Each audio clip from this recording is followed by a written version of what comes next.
ওই সন্তান ইবাদত করে পাহাড়ের চূড়ায়, কিন্তু আম্মাজানের কলিজার মধ্যে দুরহ পেরেশানি।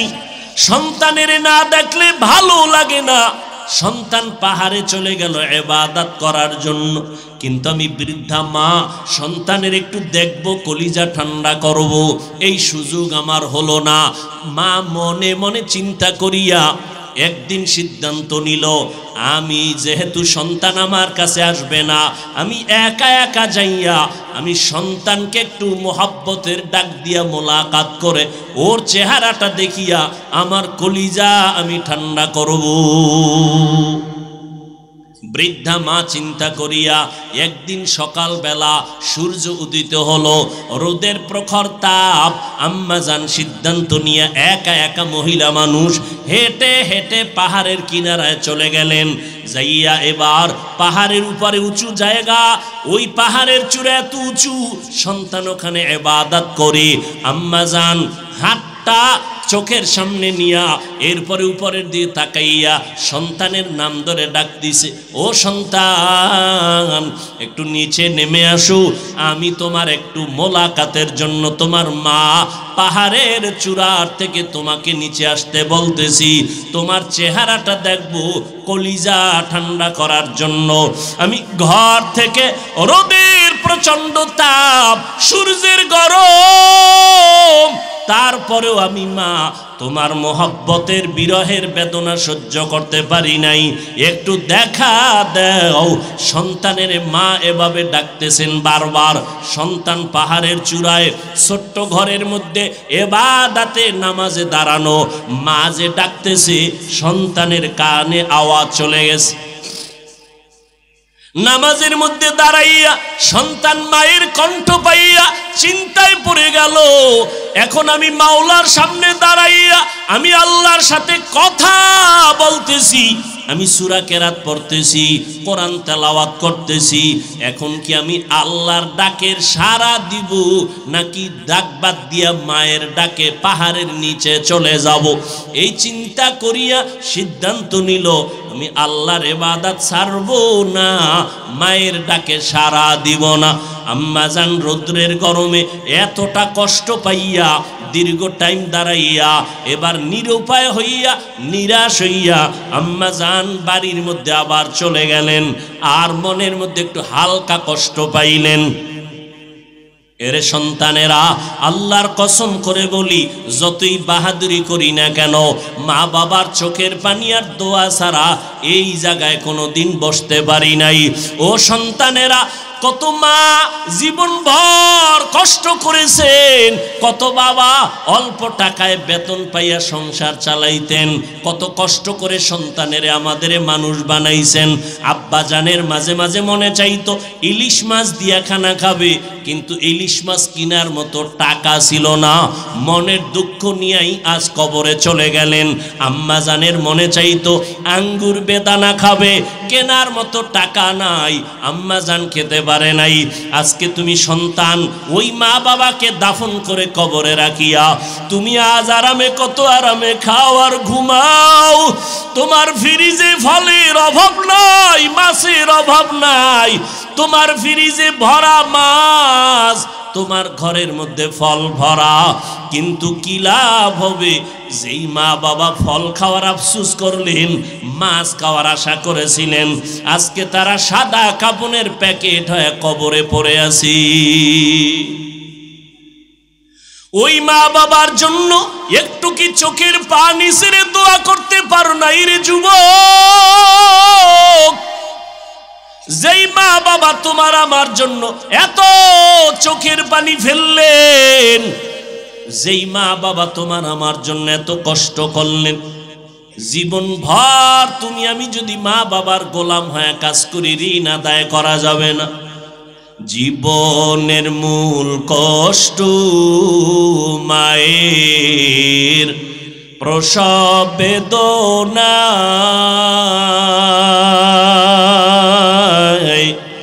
সাত আসমান সাত জমিন তখন মায়েরই মাথায়। জীবনের মূল কষ্ট মায়ের প্রসব বেদনা, সাত আসমান সাত জমিন তখন মায়েরই মাথায়। আমার সুন্দর মুখ দেখে মায়ের, আমার সুন্দর মুখ দেখে মায়ের ব্যথা যায় দেয় হাসাইয়া। ও আমার প্রাণের মা, মা গো মা, কোথায় গেলে মোরে ছাড়িয়া? জনম দুঃখী ইয়াতীম আমি, চায় না কেহ ফিরিয়া। এরে নবীর আশেক, ওই মা জীবন ভর এত কষ্ট করেছেন, মায়ের কষ্ট কোনোদিন ঋণ আদায় করা যায় না। আল্লাহর বান্দাকে মা ডাকলেন, পাহাড়ের চূড়ার থেকে সন্তান নেমে আসলো না। মা মনে কষ্ট পাইয়া বাসায় চলে গেল। কয়েকদিন পরে আবার অন্তরের মধ্যে তুফান। সন্তানের না দেখলে কলিজা ঠান্ডা হয় না। মা পাগলনির মতো চোখের পানি ছেড়ে কাঁদে, চোখে ঘুম নাই। আর একটা দিন দেখি আমার সন্তানের কাছে যাই, একটু সন্তানের চেহারাটা দেখতে পারিনি। মা বৃদ্ধা মানুষ, আবার সূর্যের গরমে রওয়ানা। হাঁটতে হাঁটতে গিয়া পাহাড়ের নিচে দাঁড়াইয়া রহমতের নবী হাদিস বর্ণনা করেন। আল্লাহর নবী বলেন, ও সাহাবায়ে কেরাম, ওই মহিলাটা সন্তানের পাগল হইয়া দ্বিতীয়বার আবার রওয়ানা। পাহাড়ের নিচে যাইয়া নবী নিজের হাত মোবারক ডান হাতটা কপালের উপরে রাইখা ইশারা দিয়া বলে, মহিলাটা এভাবে হাত রাইখা পাহাড়ের উপরে তাকাইয়া দ্বিতীয় দিন সন্তানটারে আবার ডাকলেন, বাবা সহ্য করতে পারি না, একবার একটু দেখা দাও। আমি মায়ের চোখে ঘুম নাই, আমি যতবার চেষ্টা করি ঘুমানোর আমার চোখে ঘুম আসে না। ও সন্তান, একটা বার নিচে নাইমা আসো। সন্তানকে মা ডাকতেছেন। আজও সন্তান নামাজের ভেতরে দাঁড়ানো। নবীজি হাদিসে বলতেছেন, ওই মহিলাটা বারবার কষ্ট করে ডাকতেছি, সন্তান নামাজে দাঁড়ায় আজও চিন্তায় পড়ে গেল, আমি কি নামাজটা সারিয়া মায়ের ডাকে সাড়া দিয়া নিচে নামবো, নাকি আমার মাওলার সাথে আমি নামাজেই মশগুল হয়ে যাব। এভাবে কয়েকবার চিন্তা করিয়া আবেদ যুবক সন্তান এবাদতের মজায় মগ্ন হইয়া নামাজটা সারে নাই। মা আজও নিরুপায় হইয়া কষ্ট পায় বাড়ির দিকে রওয়ানা। চোখের পানি ছেড়ে কাঁদে, আর নিয়ত করেছে আর আমি সন্তানের ডাকতে আসব না। মনের কষ্ট নিয়ে মা বাসায় চলে গেলেন, কিন্তু মনেরে মানানো যায় না। যতই চেষ্টা করে মনকে আর থামানো যায় না। বিছানায় শয়ে ঘুমানোর জন্য মায়ের চোখে ঘুম আসে না। নবীজি হাদিস বর্ণনা করেন, রহমতের নবী বলেন, ওই মহিলাটা আবার কান্না করে করে এবার ফাইনাল একটা সিদ্ধান্ত নিল, আজকে তৃতীয়বারের মতো আমি যাব পাহাড়ের কিনারায়, আমার কলিজার সন্তানটাকে আমি একবার শেষবারের মতো ডাকবো দেখার জন্য। কারণ ওই সন্তানের চিন্তায় না আমার খানা আছে না ঘুম আছে। মা পাগলের মতো আবার রওয়ানা। তৃতীয়বারের মতো সন্তান দৌড়ায় ওই পাহাড়ের চূড়ায় ইবাদত করে। মা বৃদ্ধা মানুষ কষ্ট করে করে জঙ্গলের কিনারা দিয়া পাহাড়ের কিনারায় গিয়া হাজির। আর সূর্যের গরমে এতটাই কষ্ট, ঘাম পড়তেছি। আম্মা জান পাহাড়ের সন্তানটারে ডাকতেছে, বাবা একটা বার আসো।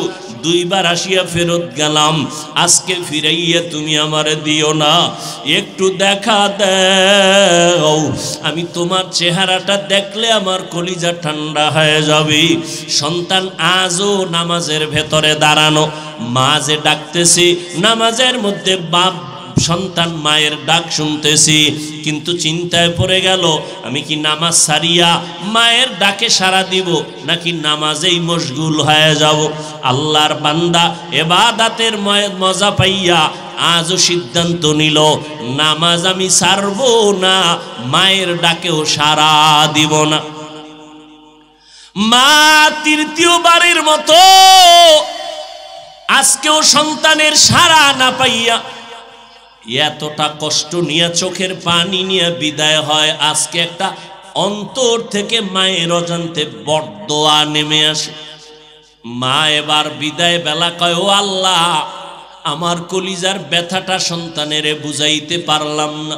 তোমার সন্তান ইবাদতে এত মজা পাইয়া আজ 3 বারের মতো আসলাম, সাড়া দিল না। ও আল্লাহ, মনে চায় বেশি বরদোয়া করি, তবে বেশি না। আজকে একটা কথা তোমার কাছে ফরিয়াদ করি, আল্লাহ, ওরে জেনাকারিনী একটা মহিলার চেহারা না দেখাইয়া ওরে মরণ দিবা না। মায়ের দোয়া আর সে আজিমে চলে গেছে। 3 দিন সন্তানের আশায় দেখা করতে, সেও সন্তান দেখা দিল না। ইবাদত আল্লাহর জন্য পাগল। মা এবার বলেই ফেললেন, আল্লাহ, জেনাকারিনী মহিলার চেহারা না দেখাইয়া আমার সন্তানেরে মরণ দিও না। আমাদের কাছে এটা মারাত্মক কোনো বরদোয়া না, কিন্তু একজন খাঁটি আল্লাহর বান্দার জন্য কঠিন একটা মুসিবত। মা যদি বলতেন যে জিনা না করাইয়া কবরে নিও না, তা তো আরো কঠিন হয়ে যাইত। যদি বলতেন, ও আল্লাহ, জিনাকারিনী মহিলার সাথে জিনা করাইয়া কবরে নিও, মা বরদোয়া করতে দেরি আর সে আজিমে কবুল হইতে দেরি হয় না। কিন্তু মা এটা বলে নাই, হালকা ভাবে বলছে, আল্লাহ, আমার সন্তানেরে জিনাকারিনী মহিলার চেহারা না দেখাইয়া কবর দিও না, কারণ আমার সন্তান জীবনে কোনোদিন বেগানার দিকে তাকায় নাই, কোনোদিন বেপর্দা নারীর চেহারা দেখে নাই। একজন খাঁটি আল্লাহওয়ালার জন্য সব থেকে বড় এক মূল্যবান সম্পদ বেগানার থেকে নিজের নজরকে হেফাজতে রাখা। আমরা সাধারণ মনে করি, কিন্তু আল্লাহর কাছে এটার দাম অনেক বেশি। একজন নারী বেগানা পুরুষ থেকে নজরকে বাঁচাইয়া রাখা জীবনের বড় মূল্যবান একটা সম্পদ। একজন পুরুষ বেগানা নারীর চেহারা থেকে নিজের নজরকে বাঁচাইয়া রাখা মূল্যবান একটা সম্পদ। মা বরদোয়া করে ফেললেন, হে মালিক, জিনাকারিনী মহিলার চেহারা না দেখাইয়া কবর দিও না। মায়ের বরদোয়া কবুল হবে না? হবে না? হইয়াই গেছে। এদিকে কারবার শুরু। মা তো চলে গেছেন কষ্ট পাইয়া, চোখের পানি ছেড়ে। এদিকে কারবার শুরু হয়ে গেছে। কি? ওই পুরা এলাকার ভেতরে বনি ইসরাইলরা ঘটনার সুনাম গাইতেছে। আরে আমগো পাহাড়ের চূড়ায় একজন যুবক এত বেশি ইবাদত করে, জীবনে কোনোদিন কোনো বেগানা নারীর চেহারা দেখে নাই, বেপর্দা হয় নাই, আল্লাহর পেয়ারা বান্দা। ওই এলাকায় এক সুন্দরী মেয়ে ছিল, চরিত্রহীন।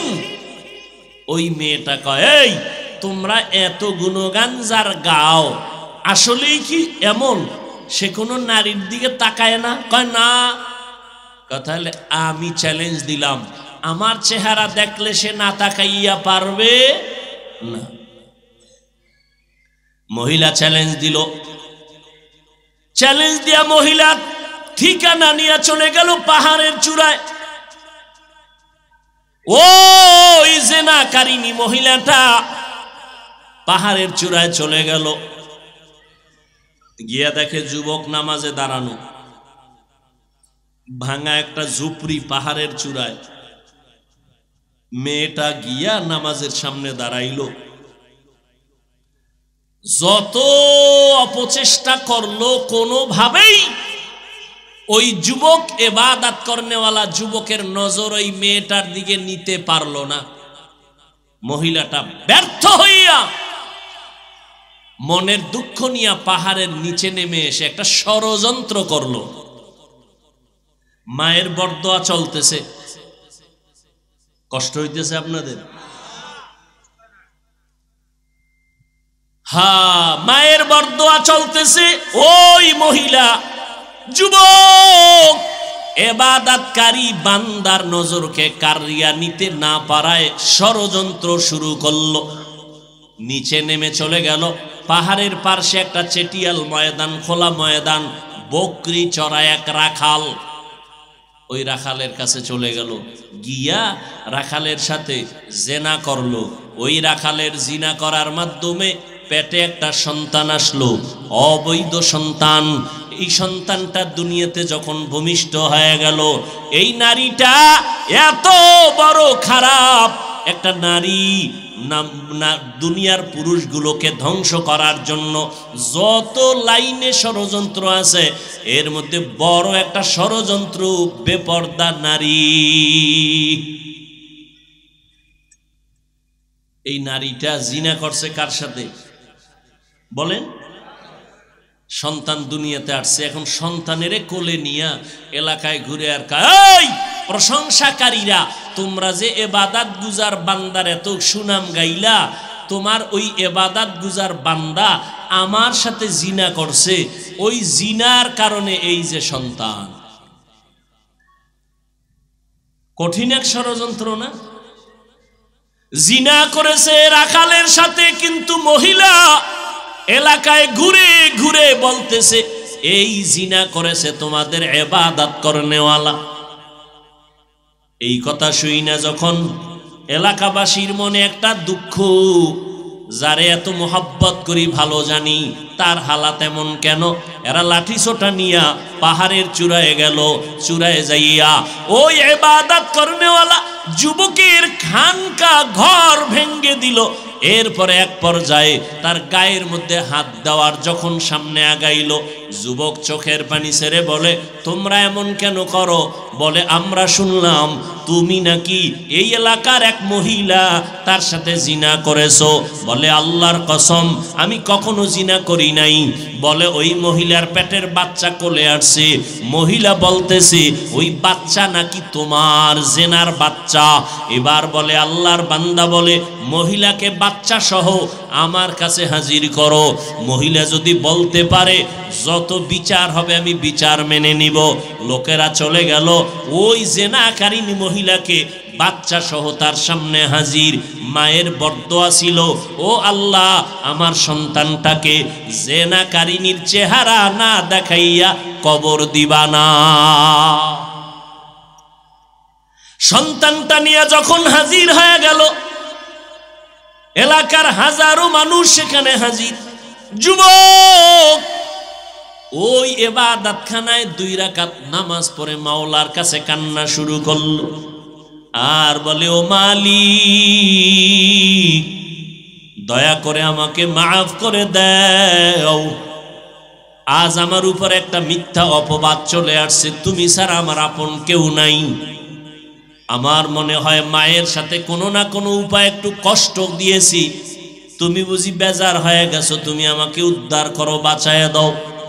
এমন ভাবে কান্না করে ইবাদত করনেওয়ালা যুবক আল্লাহর কাছে দোয়া করে এবার নিচের দিকে নামলো। জেনাকারিনী মহিলাটা বাচ্চা নিয়ে হাজির হলো, হাজারো মানুষ, এলাকার মানুষ হাজির। এইবার মহিলা বলে, জিনাকারিনী মহিলা আল্লাহর বান্দার দিকে নজর করে বলে তুমি আমার সাথে জিনা করেছো। বলে তাই নাকি? মিথ্যা কথা বলো। কয় না, এই বাচ্চাটা তোমার আমার জেনার কারণে হয়েছে। আল্লাহর বান্দা ওই মহিলার দিকে তাকাইয়া বলে বাচ্চাটা আমার কোলের মধ্যে দাও। আল্লাহর ইবাদত করনেওয়ালা বান্দা বাচ্চাটারে কোলের মধ্যে নিয়া আল্লাহর দিকে তাকায় বলে আল্লাহ তুমি কুদরতের ফয়সালা দাও। এই কথা বইলা দুধের বাচ্চাটারে ডাক দিয়া কয় বাচ্চা তুমি বলো জবান কইলা তোমার বাবাকে। আল্লাহ কুদরতের দ্বারা বাচ্চাটার জবান খুলে দিয়েছে। বাচ্চাটা ডাক দিয়া বলে আমার বাবা হলো পার্শ্বে বকরির রাখাল, পাশে বকরির রাখাল হলো আমার বাবা। আল্লাহ তাআলা যুবকের কুদরতি ভাবে বাঁচাইয়া দিয়েছেন। যুবকের সম্মান এলাকার মানুষ নষ্ট করতে চাইলো, পারলো না। ওই জেনাকারিনী নারী চাইলো, নষ্ট করতে পারলো না। আল্লাহ যাকে হেফাজত করবেন, দুনিয়ার হাজারো ষড়যন্ত্রকারীরা কোনোদিন তার সম্মান নষ্ট করতে পারবে না। বরং কেউ যদি অপবাদের তুলনায় ষড়যন্ত্র করে, আল্লাহ ওদের ধ্বংস করবেন, আল্লাহর প্রিয় বান্দাকে হেফাজত করবে। বিপদটা আইলো কেন? এটা একটা বিপদ না? কেন আসছে বলেন? এই জন্য নবী বলেন দুইটা অপরাধ আছে দুনিয়ায়। একটা হলো জুলুম, এই জুলুম করলে শাস্তি হবে দুনিয়ায় মরার আগে। আর একটা অপরাধ হলো মা বাবার সাথে বেয়াদবি। মা বাবার সাথে যদি বেয়াদবি করো, এর শাস্তিটাও দুনিয়াতে চলে আসবে। ও এলাকার মুসলমানেরা, ও বৃদ্ধ বাবাজিরা, ও পর্দার আড়ালের আম্মা জানেরা, ও যুবকেরা, কয়দিন আর দুনিয়াতে বাঁচবারে বাবা? ওই মা বাবার দোয়া নিয়ে সামনে আগাও, আল্লাহর কাছে তওবা করো। রমাজান পাইয়াও নামাজ ঠিক মতো পড়তে পারলা না রে বাবা। আজকে তাকায়া দেখো, আমরা যে এত কষ্ট করে বয়ান করি, সারা দেশে দৌড়াই 12 মাস, আমরা তো এই কথা বলি না টুপি মাথায় না দিলে জাহান্নামে যাইবা, স্কুল কলেজে পড়লে জাহান্নামে যাইবা, একবারও বলি না তাবলিগে না গেলে জাহান্নামে যাইবা, বলি না। আমরা বলি বাবা স্কুলে পড়ো, কলেজে পড়ো, ভার্সিটিতে পড়ো, লেখাপড়া করো, ডাক্তার হও, ইঞ্জিনিয়ার হও, ইসলাম বাধা দেয় না। কিন্তু বান্দা খবরদার, আমার আল্লাহকে ভুলিয়া যাইও না। নামাজ পড়ো, মা বাবার খেদমত করো। ও যুবকেরা, তোমার মতো কত যুবক স্কুল কলেজে পড়িয়াও 5 বেলার নামাজ পড়ে, আছে না নাই? তোমার অন্তরকে জিজ্ঞাসা করো, তুমি কেন পারবা না রে বাবা? ও যুবক, তোমার মতো কত যুবক র্যাব, আর্মি, পুলিশ, বিডিআরের চাকরি করে, নামাজ ছাড়ে না, তুমি কেন পারবা না রে বাবা? তোমার মতো যুবক নদীর মধ্যে মাছ ধরে, নামাজ ছাড়ে না, তুমি কেন পারবা না? আল্লাহর ভয় অন্তরে জমা করে নাও। আমার কবরে আমি যাব, তোমার কবরে তুমি যাইবা, আমার জবাব আমি দিব, তোমার জবাব তুমি দিবা। কিন্তু খবরদার, আমি বুঝায় গেলাম পায়ে ধরিয়া, আল্লাহর মোহাব্বত নিয়ে যাও। কোনো পীর তোমার কবরে গিয়া সহযোগিতা করবে না, কোনো বক্তা, কোনো মাওলানা গিয়া সহযোগিতা করবে না। সাদা কাফনের 3টা সাদা কাফনের প্যাকেট হয়ে কবরে একা পড়ে থাকতে হবে। ও যুবক বাবারা, তোমার মতো যুবক তাকায় দেখো, স্কুল কলেজে পড়ে, চাকরি করে, ব্যবসা করে, নামাজ ছাড়ে না। ও আল্লাহর বান্দা মুরব্বীরা, আপনাদের মতো কত বুড়া মানুষ লাঠি হাতে নিয়া আল্লাহর ঘর মসজিদে গিয়া 5 বেলার নামাজ পড়ি, আপনারা বুড়া হইয়া কেন পারেন না? আল্লাহর কাছে কি জবাব দিবেন চিন্তা করেন। ও পর্দার আড়ালের আম্মা জানেরা, আপনারা নবীর স্ত্রী আয়েশা রাদিয়াল্লাহু তাআলা আনহার মতো দামি নারী, ফাতেমা রাদিয়াল্লাহু আনহার মতো দামি নারী, এরে আম্মা জান, আপনারা ইসমাঈল নবীর মা হাজেরা আলাইহিস সালামের মতো দামি নারী, এরে আম্মা জান, আপনারা ঈসা নবীর মা মারিয়াম আলাইহিস সালামের মতো দামি নারী। এই দুনিয়াতে এক বড় বেঈমানের নাম আমি বয়ানের শুরুতেই বলেছিলাম, নাম ফেরাউন। ওই ফেরাউনের ঘর, এত বড় বেঈমান ফেরাউন, তার ঘরে স্ত্রীর নাম জানেননি? নাম কি? আসিয়া। ও পর্দার আড়ালের আম্মা জানেরা, এত বড় বেঈমান ফেরাউন, কোরআন শরীফে যার নাম আসছে, এত বড় বেঈমানের ঘরে তার আপন স্ত্রী আসিয়া এত বড় দামি নারী হয়ে গেল। আল্লাহর নবী বলেন, কিয়ামতের ময়দানে জান্নাতের ভেতরে আমি নবীর সাথে আসিয়ার সাথে বিবাহের বন্ধন হয়ে যাবে। ফেরাউনের ঘরে থাইকা আসিয়া এমন আল্লাহ পাকের পেয়ারা বান্দি হয়ে গেলেন। একদিন ফেরাউন দাঁড়ানো, আসিয়ার হাতের থেকে যেন কি পড়ে গেল। আসিয়া অজান্তে আল্লাহর নাম জবানে বলল। ফেরাউন ডাক দিয়া কয়, আসিয়া তুমি কার নাম বললা? এইবার আসিয়া ভয় পেয়ে গেল, আমি গোপনে আল্লাহরে ডাকি। ফেরাউন জানে না, আজকে অজান্তে জেনে ফেললো। যখন জেনেই ফেলেছে এখন আর গোপন করে লাভ নাই। আল্লাহর বান্দি আসিয়া কয়, ও ফেরাউন, তুমি আমার স্বামী হতে পারো, তুমি আমার খোদা না। মিশরের সবাই তোমারে খোদা মানে, আমি আমার আল্লাহ একজনকেই মানি। বলে কারে মানো? মুসা নবী যে আল্লাহকে মানে, আমি আসিয়াও সে আল্লাহকে মানি। এইবার ফেরাউন বলে, এটা কেমন কথা? বলে এটাই আসল কথা। এইবার ফেরাউন বলে, আসিয়া আমাকে খোদা মানতে হবে। আসিয়া ডাক দিয়া কয়, আমি যারে অন্তর দিয়া মোহাব্বত করি, মালিকেরে আর ভুলবো না। তোমারে যিনি বানাইছেন তিনি আমার আল্লাহ, ওই আল্লাহর নাম আমার জবান থেকে আর ছাড়বো না। এবার ফেরাউন বলে, রে আসিয়া, আল্লাহর নাম বন্ধ করো। আসিয়া ডাক দিয়া কয়, জীবনটাও যদি দেওয়া লাগে দিয়া দিব, তারপর আমি আমার মালিকের ভুলবো না। ফেরাউন এইবার দীর্ঘ টাইম অনেক বুঝানোর পরে ব্যর্থ হইয়া আসিয়াকে বলে, আসিয়া রেডি হও, তোমাকে শুলিবিদ্ধ করব, ফাঁসিতে ঝুলাইয়া দিব। আসিয়া বলে, ভয় দেখায় লাভ নাই, আমি ফাঁসির মঞ্চেও যাইতে রাজি, আল্লাহকে ভুলতে রাজি না। আসিয়াকে যখন এই সুসংবাদ দিয়া কঠিনভাবে এলান করলো, হাজারো লাখো মানুষ মিশরের জমিনে হাজির হয়ে গেল। ফেরাউন খোদার স্ত্রীকে ফাঁসি দেওয়া হবে, শুলিবিদ্ধ করা হবে, ফাঁসির মঞ্চ রেডি হয়ে গেল। আসিয়া চোখের পানি ছেড়ে কান্না করে আর বলে, হে মালিক, যত বড় মুসিবত আসুক না কেন, আমি যেন তোমাকে ভুলিয়া না যাই, ধৈর্য হারা হইয়া না যাই। হঠাৎ করে আসিয়া কান্নার মধ্যে দেখে মুসা নবী রাস্তা দিয়ে হাঁটিয়া যায়। আসিয়া ডাক দিয়া কয়, ও নবী মুসা, আপনি জানেননি আমার উপরে কেমন বিপদ চলে? কয় জানি। বলে, জানলে একটু বলবেননি? আপনি তো মাঝে মাঝে আল্লাহর সাথে কথা বলেন। বলে, হ্যাঁ বলি। বলে, আমার এখন ফাঁসির মঞ্চ রেডি, আপনি একটু আমাকে সংবাদ দেন, আমার আল্লাহ এই মুহূর্তে আমার উপরে রাজি নাকি বেজার? মুসা নবী ডাক দিয়া কয়, রে আসিয়া, কোনো পেরেশানি করবা না, আল্লাহ তোমার উপরে এই মুহূর্তে অনেক খুশি, তুমি ধৈর্য ধারণ করো। আসিয়া এই কথা শুনিয়া আসমানের দিকে তাকাইয়া বলে, হে মালিক,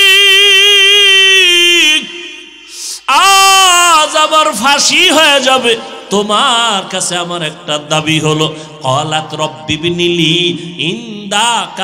ইনদা বাইতিকাল মুহাররম। ও আল্লাহ, ইন্দাকা বাইতান ফিল জান্নাহ। ও দয়ার মালিক, আমি আসিয়াকে এত বড় খোদা ফেরাউন দাবিদার, তার ঘরে থাইকে একটা আরামের বিছানা পাই নাই, আমার এত সুন্দর রাজকীয় খানা দানা, তারপরও খানা পাই নাই। এই ফেরাউন তোমারে আল্লাহ বলিয়া ডাকার কারণে কত কষ্ট দিল, খানা দিল না, ঘুমের বিছানা দিল না, আজ আমাকে ফাঁসি পর্যন্ত দিবে, আমার শুলিবিদ্ধ করবে। ও আল্লাহ, আমি দুনিয়াতে একজন খোদার ঘরে থাইকেও শান্তি পাই নাই, ভালো বিছানা পাই নাই, আজ আমি তোমার কাছে আবদার করি, ও আল্লাহ, তোমার পাশে একটা জান্নাতে আমার ঘর বানাইয়া দাও। আল্লাহর বান্দি আসিয়া এই কথা বলে চিৎকার দিয়া কান্না করেন। হঠাৎ আসিয়ার কান্না বন্ধ হয়ে গেল, হাসা শুরু করলো। ফেরাউন ডাক দিয়া কয়, আসিয়া, বিপদের সময় কেন তুমি হাসতেছো? বলে, আমি যা দেখতেছি তুমি তা দেখো না। বলে, কি দেখো? বলে, তুমি আমাকে ফাঁসি দিবা, তুমি আমারে কষ্ট দিয়েছো, এখন আমি দেখলাম আল্লাহ আমার কলবের চক্ষু খুলিয়া দিছেন, আমি দেখতেছি আল্লাহর কাছে দোয়া করার পর আল্লাহ একটা জান্নাতে ঘর আমার জন্য আলাদা বানাইছেন, ওই ঘরের ছবিটা আমি নিজের চোখে তাকাইয়া দেখতেছি, আর হাজারো লাখো ফেরেশতা অপেক্ষা করতেছি আমাকে জান্নাতের ময়দানে নিয়ে যাওয়ার জন্য। এখন আমার খুশি হচ্ছে অন্তর, আমাকে তাড়াতাড়ি ফাঁসি দাও, আমি মালিকের দরবারে চলে যাব, ওই সুন্দর জান্নাতের বাগানের ঘরের মধ্যে থাকব। এরে নবীর উম্মতেরা, ও পর্দার আড়ালের আম্মা জানেরা, আপনারা আসিয়ার মতো দামি এক নারী, ও যুবক, আল্লাহর কাছে চোখের পানি ছেড়ে দোয়া করো, জীবনে তো গুনাহ কম করলাম না, আজকে এত বয়ান চোখে পানি নাই, মোনাজাতে চোখে পানি আসে না, আবার কত আল্লাহর বান্দা চোখের পানি ছেড়ে কান্না করে। এই ময়দানে এমন আল্লাহর বান্দা আছেন, অনেকের মা নাই, অনেকের বাবাও দুনিয়াতে নাই, ও যুবক বাবারা, ওই মা বাবার দোয়া কত যে জীবনের বড় সম্পদ। মা বাবার দোয়া নিয়ে সামনে আগাও। ও পর্দার আড়ালের আম্মা জানেরা, সন্তানকে কলিজা দিয়া দোয়া করবেন, সন্তানটাকে আদর্শ ডাক্তার বানায় যাবেন, সন্তানটাকে আদর্শ ইঞ্জিনিয়ার বানায় যাবেন। আপনার আদর্শ দিয়া সন্তান আদর্শওয়ালা হবে, আপনার আদবের আদর্শ দিয়া সন্তান আদবওয়ালা হবে, আপনার ব্যবহার দিয়া সন্তান ভালো ব্যবহার বলা হয়ে যাবে। ও যুবকেরা, যাদের মা নাই, যাদের বাবা নাই, কবরের কিনারায় যাইয়া চোখের পানি ছেড়ে দোয়া করিও। ওই মা বাবার জীবনের গুনার জন্য আল্লাহর কাছে চোখের পানি ছেড়ে দোয়া করো। আল্লাহর কাছে দোয়াটা করতে দেরি, কবুল হতে দেরি হবে না। যাদের মা বাবা নাই, চোখের পানি ছেড়ে দোয়া করো, কবর জিয়ারত করো। ওই সন্তানেরা ঈদের দিন কত সন্তানেরা মা বাবা নিয়ে কত আনন্দ করলো, আর যার বাবা নাই, মা নাই, অনেক আনন্দের ভিতরেও দুঃখ ভরা অন্তরে কেমন যেন নিঃশ্বাস। সব পাইলাম, বাবাকে আমার কাছে পাইলাম না, সবাইরে কাছে পাইলাম, মাকে কাছে পাইলাম না। ও মা হারা বাবা হারা সন্তান, ওই মা বাবার জন্য চোখের পানি ছেড়ে দোয়া করো। আর যার মা বাবা বেঁচে আছে, ও বাবারা, ওই মা বাবা বেঁচে থাকলে এখন গিয়া দোয়া চাই। মাকে বলিও, মা, বয়ানের মধ্যে বসিয়া দেখলাম কত আল্লাহর বান্দা কান্না করে তওবা করলো, নামাজের জন্য চোখের পানি ছাড়লো, আমার চোখে কেন পানি আসে নাই? আল্লাহ বুঝি গুনার কারণে বেজার হয়ে গেছে। মা, তুমি আমার মাথায় হাত দিয়া দোয়া করিয়া দাও। তুমি যদি দোয়া করো, আমার মাওলা তোমাকে কবুল করবেন। মা যদি মাথায় হাত দিয়া দোয়া করে বলে, হে মালিক, আমার সন্তানের তুই কবুল করিয়া দাও, আমার সন্তানের কি তুমি হেদায়েতের সম্পদ দিয়া কবুল করে নাও, সাথে সাথে আরশে আজিমে দোয়াটা চলিয়া যাবে। ও আল্লাহর বান্দারা, ও কলিজার যুবক বাবারা, হেদায়েতের মালিক আমার আল্লাহ, এখনো সময় আছে, তওবা করে নাও। মনে মনে আল্লাহকে ডাকো আর বলো, হে আল্লাহ, মরিয়া গেলে যাব, আর নামাজ ছাড়বো না, বেপরদায় চলবো না, মা বাবাকে কষ্ট দিব না, নবীর তরিকার বাহিরে চলবো না, ওলামায়ে কেরামের পরামর্শ নিয়া নবীর সুন্নাত অনুযায়ী চলবো। তওবা সবার কপালে নসিব হবে না, আল্লাহ যাকে কবুল করবেন সেই তওবার দরজায় ফিরে আসতে পারবে। ও পর্দার আড়ালের আম্মা জানেরা, আপনারাও তওবা করেন, আর জীবনে নামাজ ছাড়বেন না, বেপরদায় চলবেন না, মা বাবার জন্য দোয়া করবেন, মা বাবার দোয়া নিয়ে চলবেন, যারা নাই তাদের জন্য কোরআন পড়ে দোয়া করবেন, আর স্বামীর মাল হেফাজত করবেন, স্বামীর খেদমতের জন্য নিজেকে নিয়োজিত রাখবেন, সন্তানগুলোকে আদর্শ মানুষ বানাবেন, কোরআন পড়াইয়া ডাক্তারি পড়াবেন, কোরআন পড়াইয়া ইঞ্জিনিয়ারিং পড়াবেন। নিয়ে যদি পড়াইতে পারেন, দুনিয়া থেকে বিদায়ের পর এই সন্তান ডাক্তার হইয়াও আপনার জন্য দোয়া করতে ভুলবে না, এই সন্তান ইঞ্জিনিয়ার হইয়াও আপনার জন্য দোয়া করতে ভুলবে না। ও আল্লাহর বান্দিরা, ও বৃদ্ধ বাবাজিরা, ও যুবকেরা, তওবা করার মতো যদি অন্তর তৈরি হয়, মুনাফিকি দুর্বলতা যদি অন্তরে না থাকে, যাদের অন্তরে তওবার নিয়ত আছে, আর নামাজ ছাড়বো না, বেপরদায় চলবো না, মা বাবারে কষ্ট দিব না, নবীজির তরিকা মেনে উলামায়ে কেরামের পরামর্শ নিয়ে চলবো, তওবা করার মতো যদি পাক্কা নিয়ত কারো অন্তরে থাকে, দুটো হাত আমার আল্লাহকে দেখাইয়া দেই। আয় আল্লাহ, আমাদের তওবা কবুল করে নেন।